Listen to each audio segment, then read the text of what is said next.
allegiance to the flag of the United States of America and to the republic for which it stands, one nation, under God, indivisible, with liberty and justice for all. Okay, so let's jump right in. First up, we have approval of the regular school board meeting minutes for Thursday, June 13th, 2020. To approve the regular school board.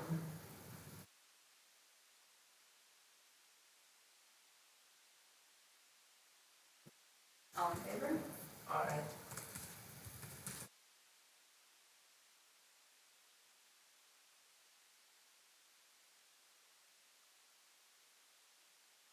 Public comments on agenda items? No. None? Okay.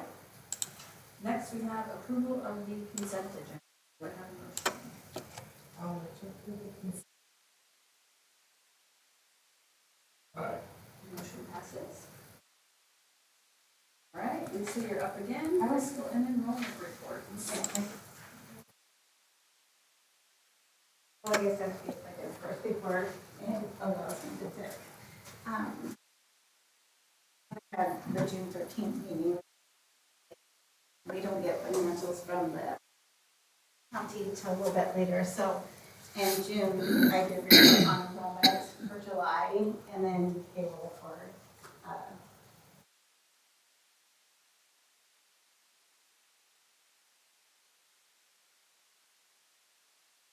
so we have any financials only. To June financials, but June financials does include. So with that being said, for May, our total revenue was $721,498, with our expenditures being $175,625.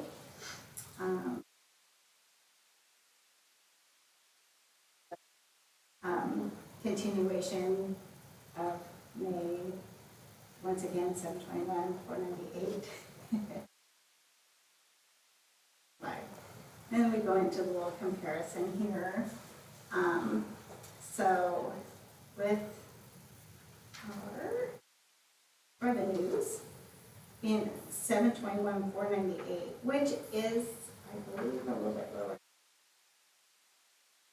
Okay, so we're at 78.52% of our expected revenue for 23-24, and we are 74,755 underneath what our projected monthly revenue is. And just to explain that a little bit, is we have had a teacher that was paid out at ESSER funds that has been here a long, long time, so a high-paying teacher that was paid out ESSER funds go on a leave of absence. So I'm remedying that hopefully with July and August grant reimbursements, because we had to change over some other people to be paid out of that to go ahead and expend that grant fully. So, that drops things down. And then the other thing is that we have expended our special ed grants, and so it's a real lot right now. So instead, we'll move on to May's expenditure. Are $976,625, which is 70.83% of what was budgeted for 23-24. It is 81,296 lower than what was expected. So everything is working out. I mean, we're on track, and so I think that's the bottom line, is the biggest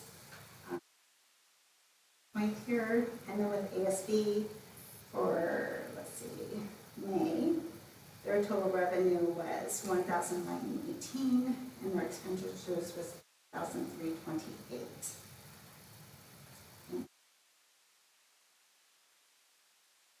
Report, which is a lot. Our total ending fund balance on H, you can see $2,529,1791, and this is that graph I was telling you about. And So it was really high, well, due to property taxes coming in. And you can already see it went down to 155,127, so we're still in the black in the month of May, but that's how much it fluctuates. So goes off the chart there for a hot second, but just wait, because we have June coming. Is this the first month you've had that graph underneath the table? No, we've been doing that for a couple months. Oh, I like that. Oh, underneath it, yeah, I think it's been a couple months. Don't quote me. So I think in May, when I did discuss the payroll information, I told you that in June it would be going up due to a lot of payouts. And with that being said, a lot of that is vacation buyout and then personal leave and different things like that. And so you'll see that our expenditures are even higher in June. So the total revenue for June was $708,484, and our total expenditures are $1,144,026. So this is kind of a tough one. With that being said, here and just break it down. So we are for June at 4.53% of our expected revenue. So that'll be coming up with 708,044.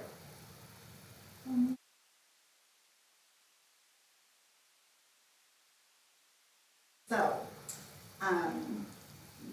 that, like I said, is we have some direct claims to catch up on and hopefully. So, if not, I'll be explaining that. Then our expenditures were $1,144,126, which is 79.75%. What we would have expected. And with that, so our revenue is at 84%, and then our expenditures are 79%. So we're still in balanced budget as far as how people explain that to me. So, and then our expenditures were down $12,789 for the month of June 2020.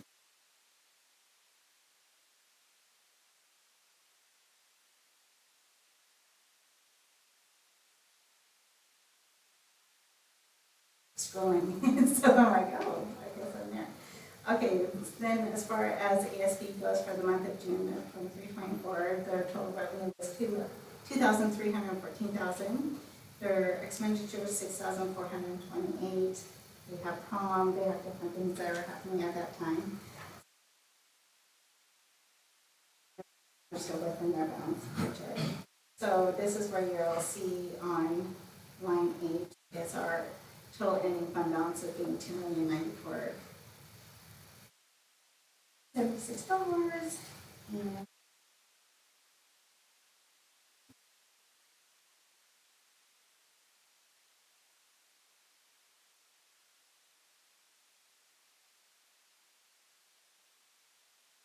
like that.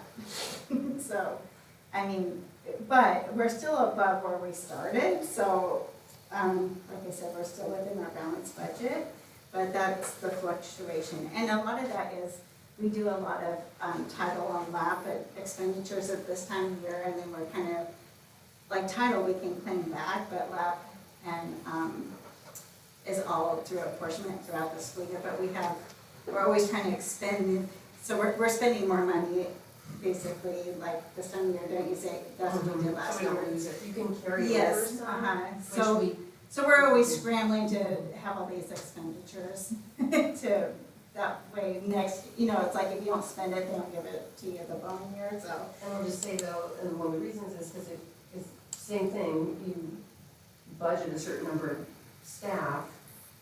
If you said, oh, we're gonna spend all our title on that by May, for example, and then you decide to run summer school with title, then you just use up your funds. So it's kind of like you hold a certain percent. You budget as best you can, and then you need to use it.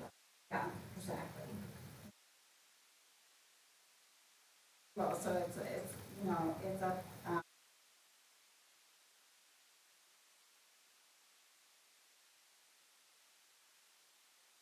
from, you know, May, it was 775,409, and we're at 877,428, so that's a jump. Last year in June, it looks like 22-23 was have more people in the administrative role this year, and they've kind of grown by just with the increase of what teachers got last year, which I think was 6.7, you know, that's, it's always going to just be higher every year unless we have less. So, that should balance out next month. And, no enrollment. So we're gonna start out hopefully,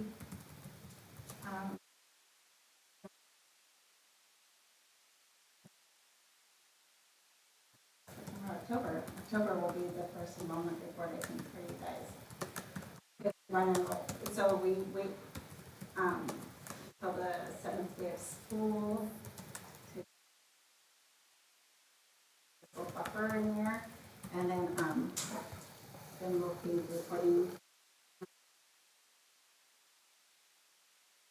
first.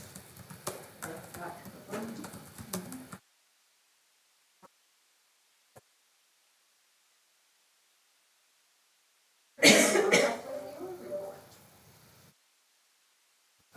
Go back.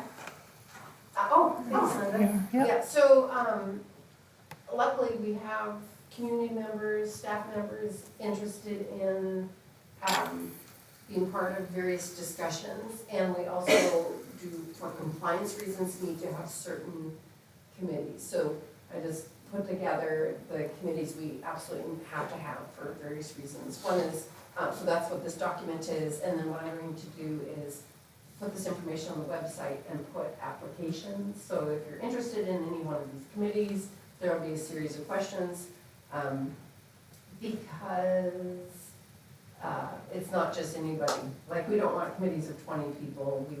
I'd love somebody on the finance committee that has finance background, for example. Great. Doesn't mean somebody can't come and listen, but as far as getting the work done. So the first one is the Community Engagement Board. This is a requirement. It, especially with our goal, district goal to increase attendance, but a Community Engagement Board is actually a step in the truancy process. And so the district has to do a series of steps before a student is sent to truancy court.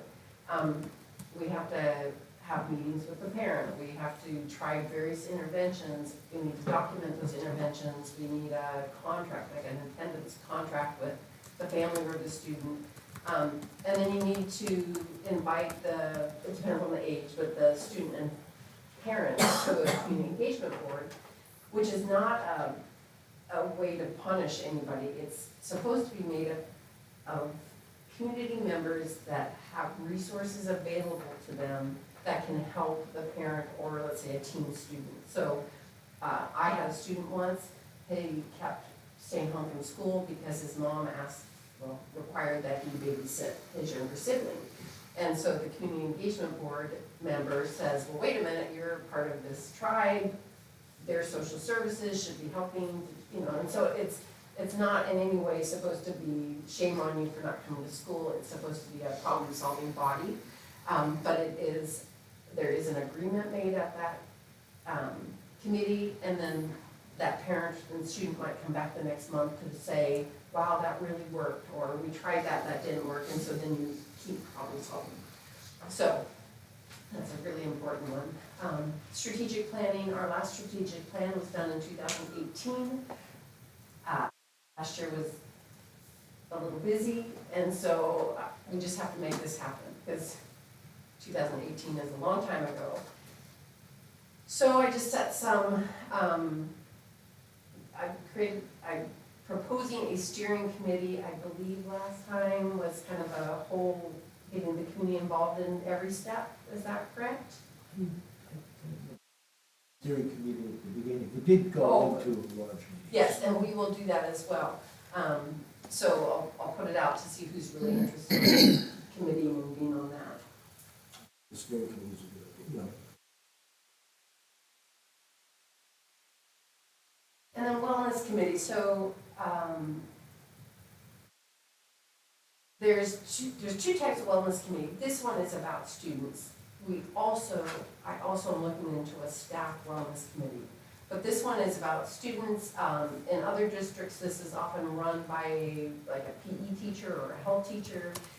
It's not just about meeting about our current programs, our PE, health, food service programs, but it's coming up with campaigns to get kids to eat more vegetables, you know, I mean, so it's how can you know, there's a product out of this group to try to spread the word on health for students.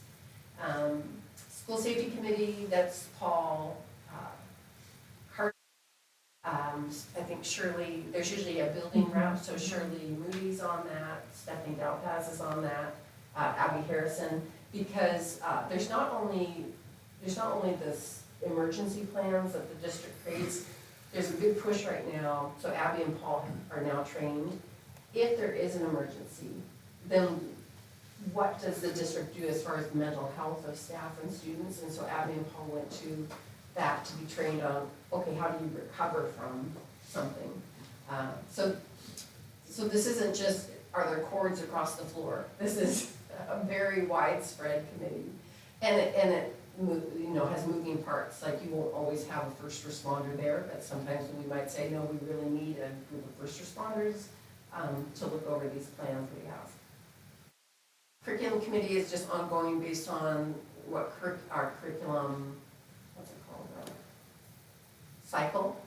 This year we're supposed to adopt an new ELA curriculum, but the state's coming out with new ELA standards in the fall, and so we, as a group, decided to hold off because all the teachers that teach English, for example, feel confident. It's not like English standards have changed drastically or materials have changed.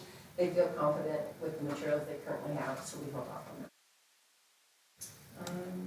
Superintendent's Financial Advisory Committee, I'm suggesting this instead of what we were calling the Budget Committee. I think the Budget Committee, I think what people thought the Budget Committee was a way to come and find the nitty-gritty about everything. And the fact is, like Lisa says, a budget's a budget, it's a plan, it changes every day. I mean, every day something new comes. And so when somebody comes to a Budget Committee and hears a piece of it, and then that spreads out into the community, and then the very next day we're like, oh yeah, that was yesterday, now it's changed because we got a different grant. It just gets very, I think that's where people start saying, well, you're not telling us everything. No, we can't tell you everything, it changes constantly. So I wanted to pivot this more to, let's look at 2 years, let's look at our overall revenue and expenses versus our programs, what makes sense, doesn't make sense. I mentioned another school district that has their parent partnership for homeschool families, like half their student FTE are homeschool. I know we have a large homeschool population, so can we tap into that? Offering some services and also getting some funding for that. So that's kind of the bigger picture for that committee. Parent community engagement is a requirement for our federal programs. It might wrap into like the title and can you scroll down a little bit, Linda? And the district improvement plan, because they all blend together. Because title and district improvement team all have a component of how do you engage with your parents and students and community too. So instead of having distinct groups, those all might blend together. So, any questions or thoughts or concerns? Where we were talking, we just know about the committees and all this stuff.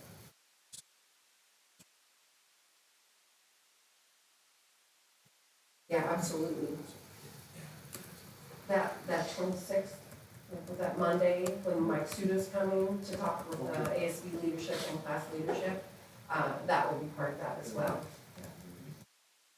Okay, we actually have on our academic calendar, approved academic calendar, community forums because of the desire to make sure there is built-in time for more free flow of information with the community.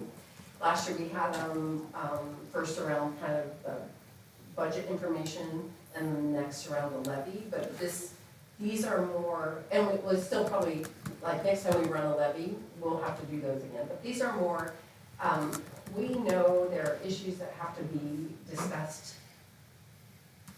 more fully. And so let's advertise it, let's make sure people know in advance. So the first one, this is my proposal, the first one, September 10th, is to discuss school property, which is Marble Mountain Bird View. This is not a decision, this is getting information, people's opinions, what are the options if we were to do something with those properties, and then also facilities use of our properties.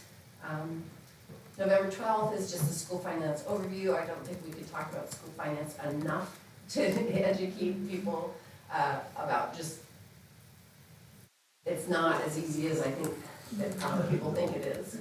And really, like Lisa said, it is all about enrollment. Like we could come up with every plan in the book, but if we do not have students enrolling here, that is all that drives our funding. February 11th, I titled it Sustaining a Secondary School with Decreasing 9 through 12 Enrollment. So our high school is 7 through 12, but 9 through 12 adds features that elementary or middle school doesn't have. You have a guidance counselor, you usually have an admin, we have a student assistance professional for drug and alcohol prevention, we have 2 mental health counselors, we have attendance re-engagement. So we're not just talking teachers to run a high school, we have all these other support personnel, you have ASB, you have sports. And our expenditures far outweigh our revenue for our high school. So we need to start talking about if our enrollment continues to drop at the high school, like what's the plan without being caught with our, can you say that because we're being recorded?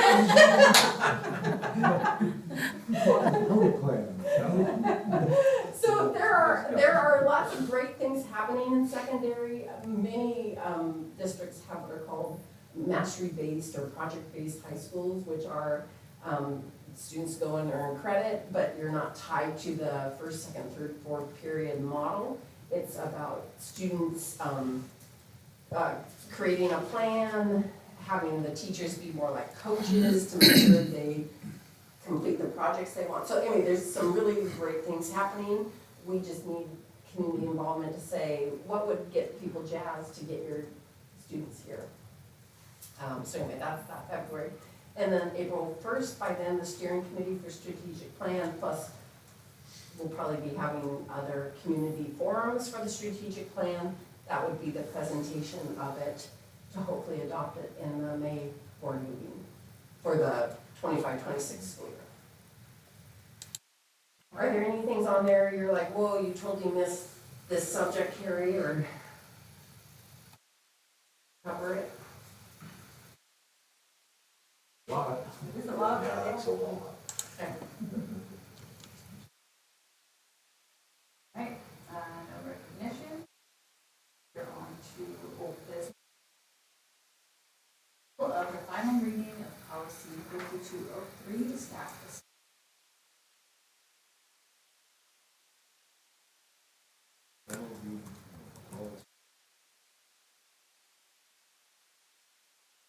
All in favor?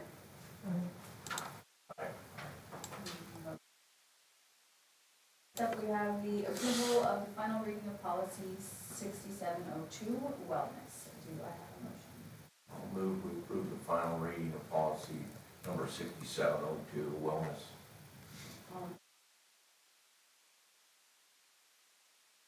Right, on to new business. First up, we have approval of the first reading of policy 3515, student incentive. first reading policy number 3515, student incentives. All in favor? All right, then, of the first reading of policy 4050, data sharing with local tribe.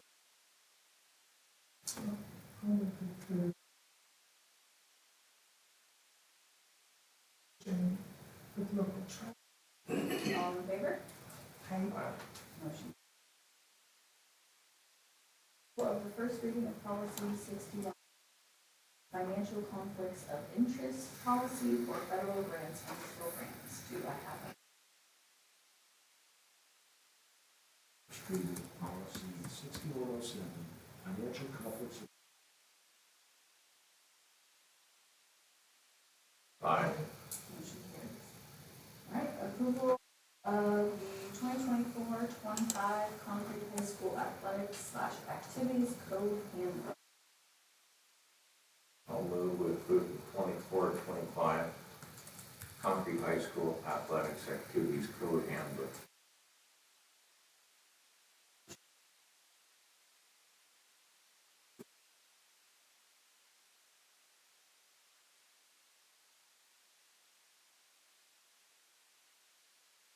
All in favor?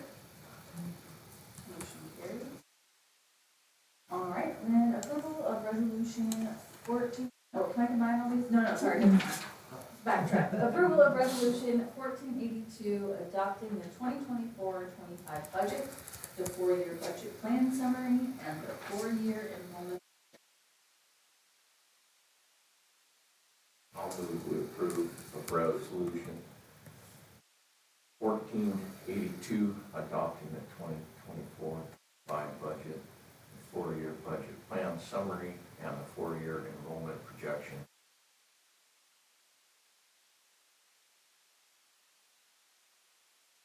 Fine with 3 resolutions, right? Okay. Next up, approval of resolution to invest 1480, 1481, and 1483. Do I have a motion? Invest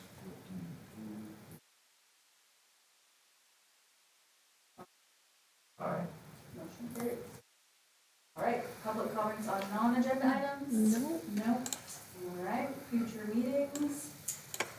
Our next work session will be held on Monday, August 26th at 6 p.m. Board meeting will be at 6 p.m. on August 29th. And sorry, Linda, I forgot to tell you, we have training on the 24th and 25th, Saturday, Sunday. Okay.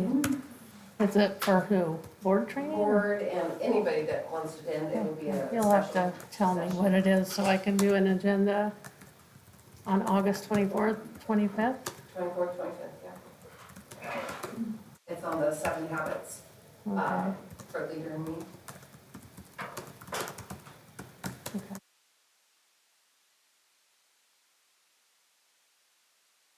Executive session? So that is it. Meeting is adjourned. What time do you want to talk tomorrow, Jason?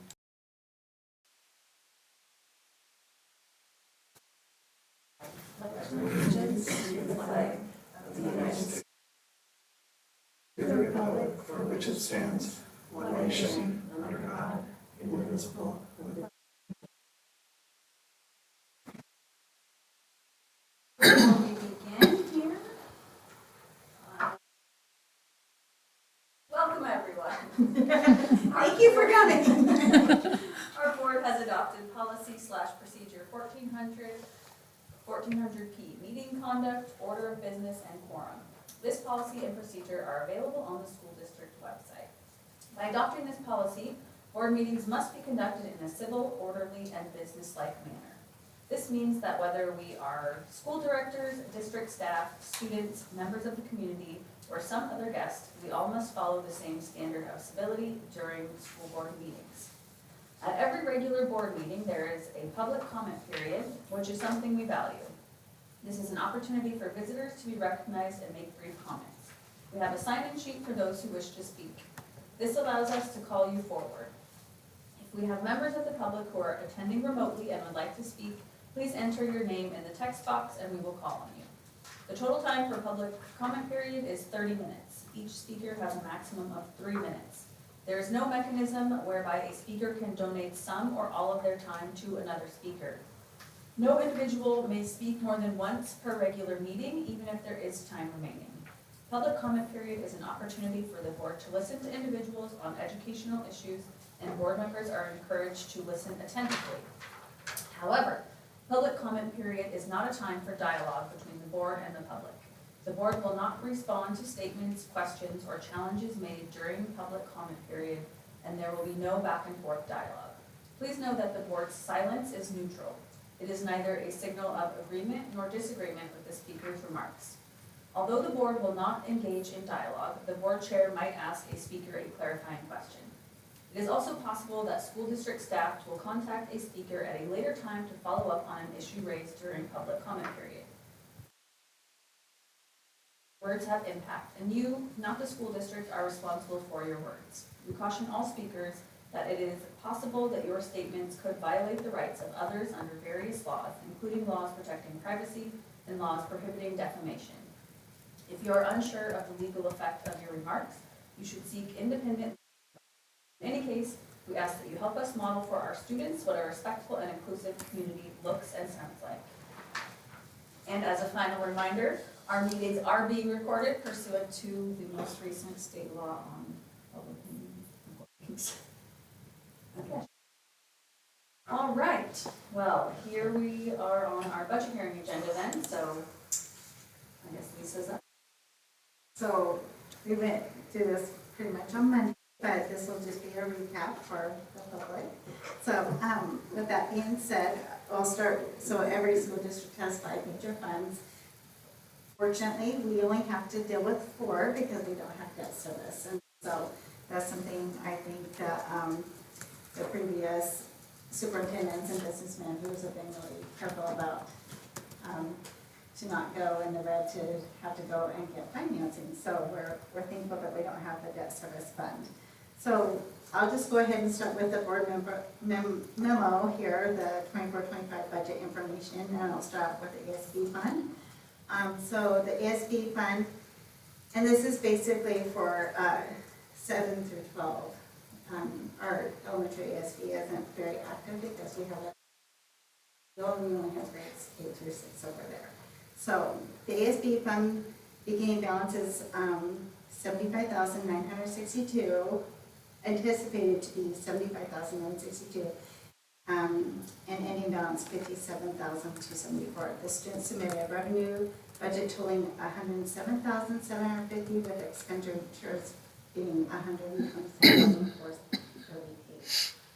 So they are running all the ASB, sports fundraisers through ASB. Now we no longer have the Booster Club holding funds like they did in the past, and so these are very accurate totals for each sport category. So, like for example, like wrestling could have had like $2,000 for the Booster Club, but all that got moved over to ASB. So this is true, accurate numbers. Move on to the transportation vehicle fund displays an anticipated bid unit of $387,657. Revenues consisting of depreciation reimbursement that's done through OSPI, and investment earnings to the county, $183,933. Expenditures are budgeted in the amount of $387,657, with the ending fund balance to be approximately $100,000.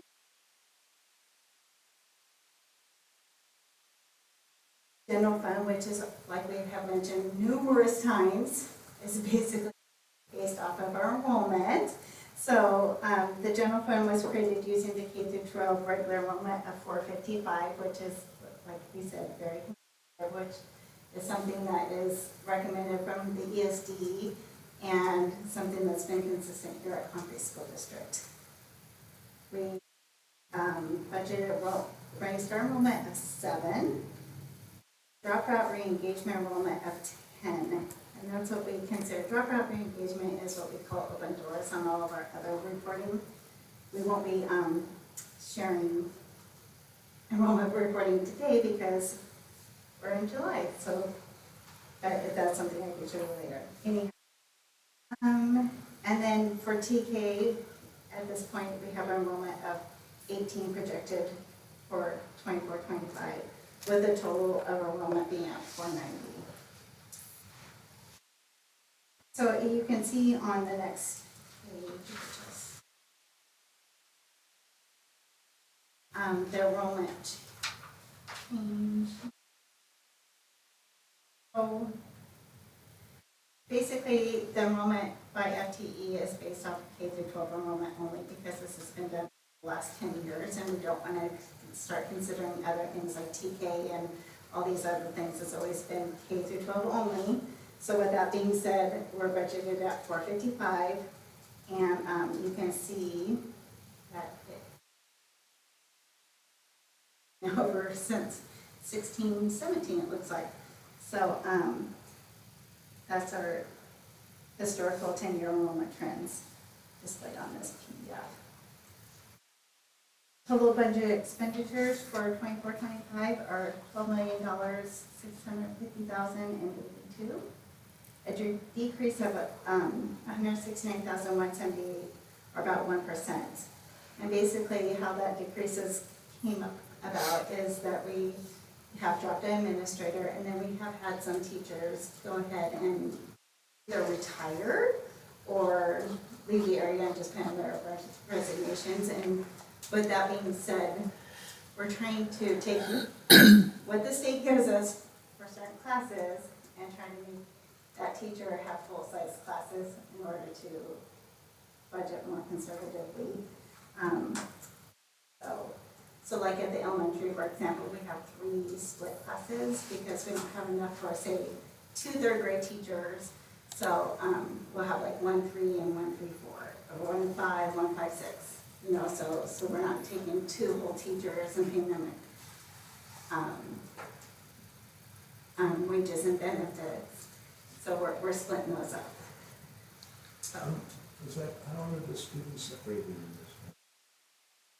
I don't, that's actually up to the principal to split those up. I don't know if they take test scores. I think that they have in the past, but I can speak to that accurately. Or if they No, but that's a good question. I mean, they have, sometimes taken those higher students in 5th grade and put them in the 5th grade split, and maybe they have looked at that over the years. I just don't know how they do it currently. Okay. And then included in the general fund budget is always this $400,000 for expenditures and revenues, just in case we get more grants. We have that capacity to go ahead and take the revenue and the expenditures. I mean, we're already probably looking at some things that are new grants since we've done this budget. And so with that being said, that's why that contingency is in there. That will keep us from hopefully doing a budget revision, which doesn't sound like it's a bunch of fun. So, and then it's just another whole separate board meeting and all that stuff. So, our total budget revenues from the state are $11,743,751, which means our expenditures will exceed our revenues by $906,330.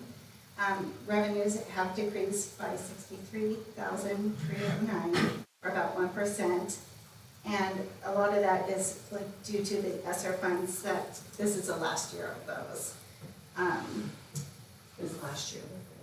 Yeah, the 23-24 school year was the last year of ESSER funds. Lisa? Oh, yeah, sorry. Just so I can see Yeah. what's there versus what you're Following saying. along I don't with want me. to type what's already. You just don't want to look at that enrollment. Yeah. No, you're good, thank you Thank you. for saying that. Okay, so yeah, like I said, so that $906,330 is what we will be taking out of our fund balance, projected to be taking, lowering our fund balance by $906,330. There are no anticipated transfers for the 24-25 school year, and that's sometimes what people do when you have a fund balance, transfer funds to make a capital project or other board-approved projects in order to buy maybe a new bus or to do different projects, but general fund being in the situation it is and being so vulnerable, we will not be doing any anticipated transfers at this current time. So, our beginning fund balance seems to be a little high, but that's just projected off of what OSBI says we still have to claim. And so, and still out there that we have to claim on. It is projected to be $2,991,000. Compromise about $5,000 in non-spendable fund, which is due to $617,954 is the unassigned minimum fund balance that is board approved. Minimum fund. So that will bring down. Okay, got it in there. So. So $1,462,944 in unassigned fund balance. For the end of next year, 24-25, it's expected to be $2,085,648. So moving on to the capital funds project, which is very general fund lately because we are doing so much in this fund that we've never done here in Hickory. So for one, we have a capital levy that we'll be collecting on as of January 2025. So, but that being said, the beginning balance is projected to be $874,756. Revenues consisting of interest, capital levy, and state grants. Pretty high, so $6,754,702. Total budget expenditures are to be around $5,425,000. Included in both revenues and expenditures, just like the general fund, we have a contingency for anticipated grants of $4 million. At the end of 24-25, we are expecting that to be $2,204,458. We are currently doing the project over at the elementary, and that's a $1.2 million small school modernization grant, but that will be coming out of the 24-25 budget. So it was in last year's budget, and it's a 2-year grant, so we didn't do anything, so it has been pushed out. So then we've submitted for a $6 million grant for the HVAC at the secondary, and then they gave notice that we could apply for another $6 million. And that one we're putting in for like replacing all windows. But we don't know yet that we are being awarded either of those. But that's why part of this looks so high, because if we are awarded, we start getting that in 2025. And if we didn't have it in here, we couldn't spend the money. So each of those would spend the money and then when the project is done, you can bring it across. Work with the Department of Enterprise Services. They do the contracting, which is why we don't have to go out to bid for it, because the state's doing it. So like the AC project, it's not like they're gonna bill us $1.2 million. They will start billing us monthly for the work completed, and so then we can pay, grant claim, yeah, but we still have to be able to pay. And with that being said, doesn't Paul or one of us have to sign on the work performed? Yeah. So to make sure, just like if you were to get construction or something, you don't want to be paying for siding when, you're from the foundation. Well, we don't have $6 million, if we didn't get a $6 million grant, we don't have to have all this. Right. Yeah. So, I mean, as Carrie mentioned, the $6 million, and we only built in the $4 million, so we do have other, like I had mentioned on Monday, for the capital levy part of it, which, like I said, won't be collected until starting January 2025. So it's half of that $2 million that the voters passed. So that anticipated local taxes will be $944,462. County county treasurers, we do make a decent amount of the capital projects for the interest, but we do have money coming in and out of that fund like we never had before, because a lot of the grants that are being awarded for the rest of the school money are all going under capital projects, so. That's not us choosing, that's Yeah. the state saying these are capital. Yeah, projects. so the, you know, it's like its own little thing right now. So, with that being said, I feel like that gives us enough room to get more funding and expend more, so. Like I mentioned at the very start, thank goodness we don't have the fifth fund, debt service fund. And I think that this has been a disclaimer on the budget information for numerous years, but, administrative decision to preserve current programs requires drawing on our reserves that, you know, throughout the school year.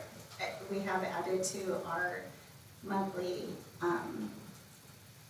board documentation, just the flow of our fund balance, the ups and the downs, and just to try to get the public and the board to understand how a certain funding comes in, and we have to front load that money, and then certain money goes out, and so, with that being said, the reserves is more important than people think. So it will be difficult to maintain existing programs as our enrollment continues to decline. To keep our district in a stable financial position, we must make careful spending decisions with the reserve and strategize on how to build budget with expected revenue from the state. So,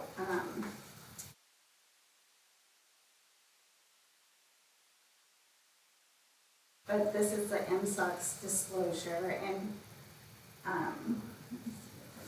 up there. So we do this previous 195 budget. We put all this information into this F203, which gets imported into the F195. So from that, our allocation for MSOX, which is hard to explain to people, but basically supplies, purchase services, different things like that, you know, that's pretty much what the MSOX includes. And so with that being said, we get $673,569 from the state, and our expected MSOX expenditures, according to the F185, are $1,155,763, which is a difference of $482,194. So that right there is just kind of showing you how we're underfunded from the state. And, you know, like we've mentioned before, the increase in insurances went up, utilities have went up. Our purchase services, which is a really big one, obviously at $1,011,134, includes like our school psychologists, speech services, OT services, PT services. Those are all contracted services. So those aren't being ran through our normal general fund, like they are through our general fund, I should say payroll. And so, those are still people. They're not things, but they're not being paid through payroll. So yeah, they're considered MSOP. So anyways, with that being said, you can kind of see why our schools are running short. Because just like with everything, I mean, even, and like I mentioned, I think on Monday also, you know, we do provide free meals to all students, breakfast and lunch. And so there's another thing that we offset with some levy dollars and some grants and some different things, because that is not supported fully from the state as well. So.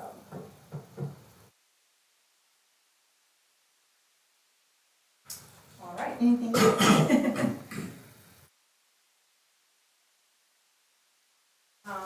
Public comments and questions on the 2024-25 budget?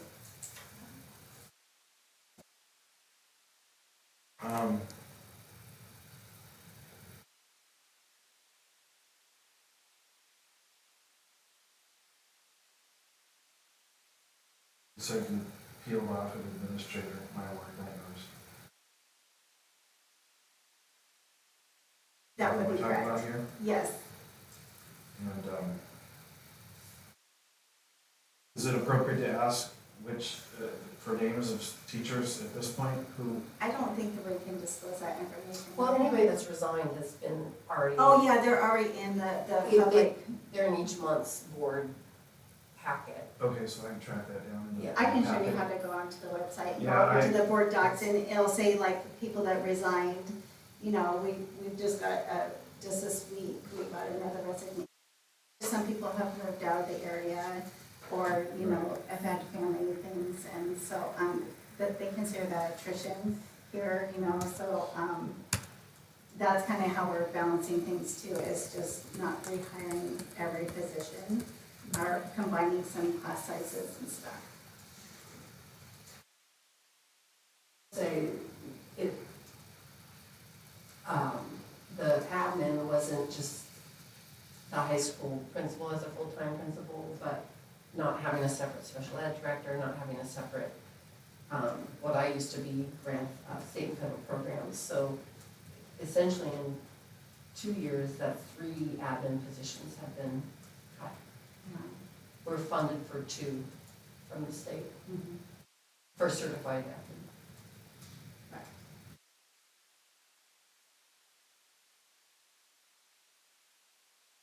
So we had mentioned too on Monday that, this is, like you can see how large, I know we don't have that many students, but we still have a campus of a certain size and things still need to be cleaned. I don't, I guess I'm recorded, so it doesn't really matter, but, you know, we have 4 custodians, and I'll say, you know, like maybe we get 1.5. We have, you know, 20 pairs at the elementary, and it's like 1.2 that's the state fund. So, I mean, all that kind of stuff is coming out of different, you know.